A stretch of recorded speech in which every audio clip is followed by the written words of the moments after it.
Welcome to a look into the future.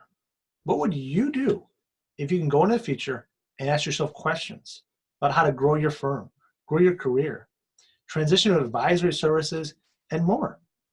Luckily, we don't need to invent the flux capacitor. We can just ask the time traveler himself, Paul Latham, and learn the knowledge we need at our firms to evolve into advisory service powerhouses, to become the most relevant advisor for our clients. I'm Garrett Wagner, your Entrepreneurial CP Channel host, and I'm excited to be joined by the legendary Paul Latham of Hay & Rock Solutions. We have a special show for you today. Paul and I are going to talk about some fan questions. That's right, you wrote in, you sent us questions, a lot of them, and we're trying to get through those questions and answer them for you. So keep the questions going. We're going to get to them as best as we can. Now for today, we're going to talk about one of my all-time favorite topics, the concept of value pricing. You know, a lot of people said billing by the hour is the most broken model in history. So Paul, here's the question for you. What is the biggest thing firms can do to introduce value billing successfully? Hi, Garrett. Another great question. Obviously, with all these things, you have to start from a premise. So the first premise is it's really hourly billing versus value billing. If I say here and now, hourly billing just about works if you're looking backwards. It's not even great there, in my honest opinion, but at least it just about works. If you're looking forwards, then you have to value bill. It's not actually a choice. If I said to you, it's all about proactivity and so on. If I said to you, I've been thinking about you, Garrett, for 5 hours, and I'd like to send you a bill. You would just tell me to go forth and multiply. I'd put it to you and any of the people listening to this. I mean, do any of you enjoy, for example, getting a bill from your attorney where they break down their bill into sections of hours? And I don't think anybody does. And why would you imagine your clients would? So I'm going to take it as read that you understand that you actually have to value your bill if you want to be a 21st century advisor. I think it all starts from what I call the client conversation, or the business-like conversation with the client in the beginning. Because I think, I used to say this to clients. I used to say, look, I don't get hourly rates. If I'm very, very quick and very, very sort of effective and good at what I do, I actually get paid less with hourly rates.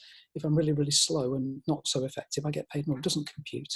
And so you'd go through the conversation and the client would recognize that. And bottom line is, it was pretty easy and quick for the client to confirm that they preferred value billing, basically because they knew what they were getting before they started. Here's what I'm getting. Here's what it's going to cost. I like that. The problem for the CPA is not so much persuading the client that they want value billing. It's actually not falling into the trap of doing too much for the money. Because once you agree a fee up front, you have to be very clear about what you're going to do for that money. And if you're vague, you'll end up doing too much for the money.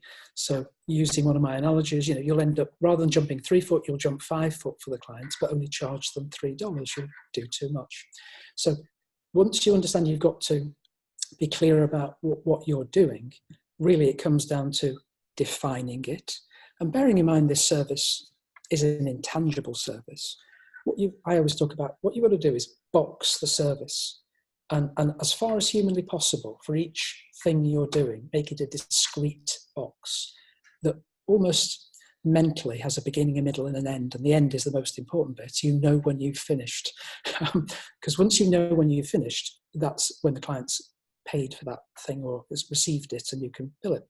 So for example, in a vision workshop, as an example, that's an intangible service defined in a box. Here's what you're going to get. You're going to get a diagnostic. You're going to have the workshop itself. We're going to have a vision roadmap document. There's going to be a one-page plan. There's going to be accountability. And when we've finished, that's it. And it's X.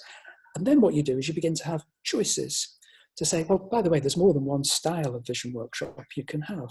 You could have, for example, what I call the proactive vision workshop, which is a condensed version.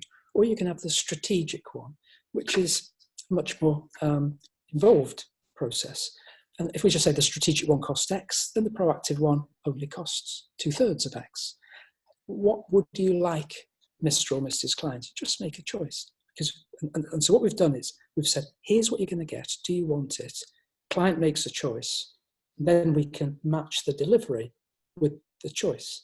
And I think this is the biggest single thing, defining a separated service so we can match. This is what we say, this is what we do.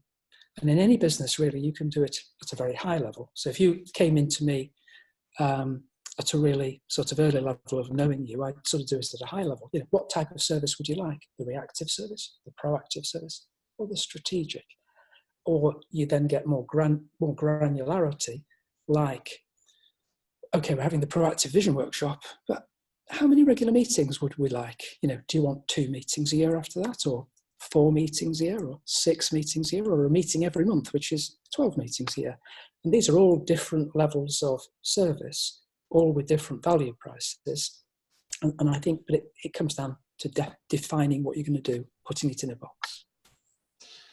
Paul, I couldn't agree more. I know when my team helps firms implement value pricing, same thing. It's define that box, define those service offerings to your client up front. That way your client knows what they're getting. And once your client knows what they're buying and what they're getting, you'll be amazed at how much less they push back on the bill because they've already agreed to it.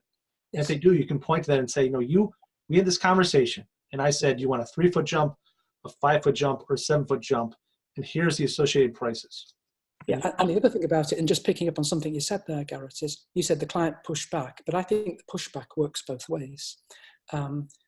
So, for example, let's just say we had a client who wanted monthly meetings, and let's just say you had a client who said we'd worked out it was going to be, you know, so much work involved, and it was going to be $1,000 a month for 12 monthly meetings. And within there, we've sort of estimated that the client would, you know, phone us up a couple of times a month, and so we're all comfortable, and we've explained all of that. But I would also make a point of saying to the client really early on, especially if it's a new client, you know, I don't know you from Adam, and you know, I'm assuming some of this stuff, and my value bill is based on some assumptions. But for all I know, you know, you could be either a fairly normal client who phones me a couple of times a month, or you could be sort of annoying, and you could phone me up every morning at 8 a.m. And on that basis, you're sort of taking advantage of me.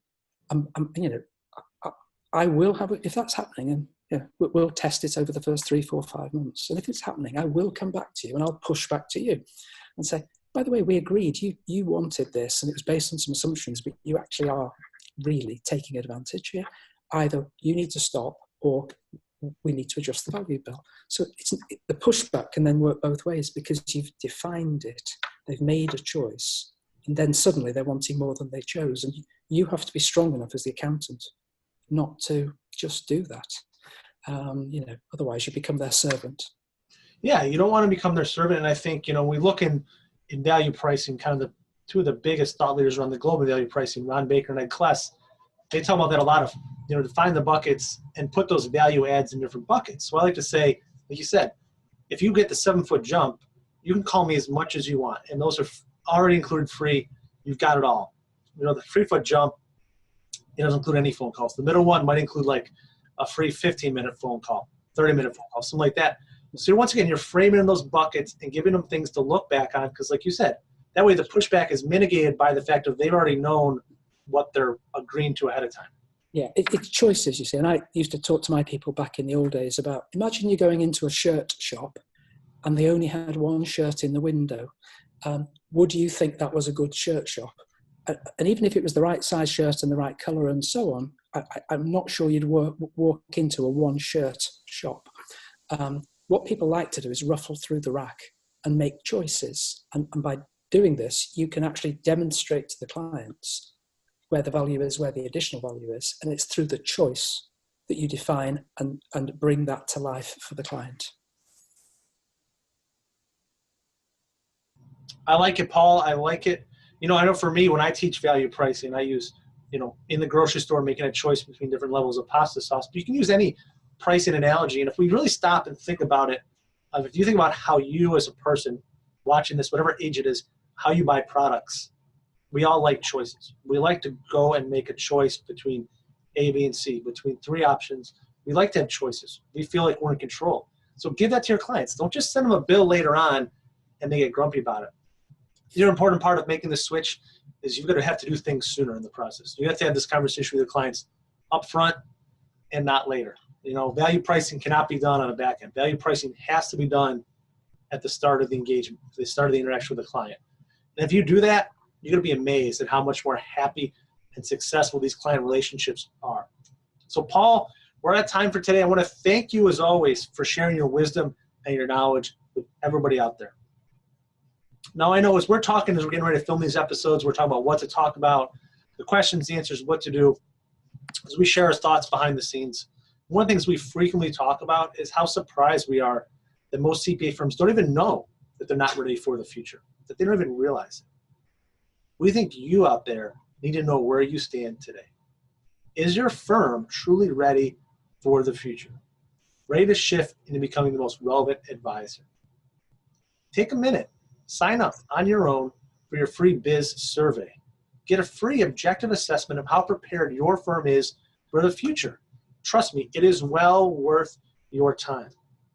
Right? We're going to provide you the results of the biz score and a quick pub meeting, as Paul says, to review the results. There's a link below in all of our social media posts. Click on it, get to the landing page, put your information in, and fill it out. See where you stand today. Don't be afraid at the results. Thank you, everybody, as always, for watching. Thank you, Paul, for your time. Don't forget, click to subscribe to the YouTube channel. And as always, we challenge you to take action today to change the world and invest in yourself.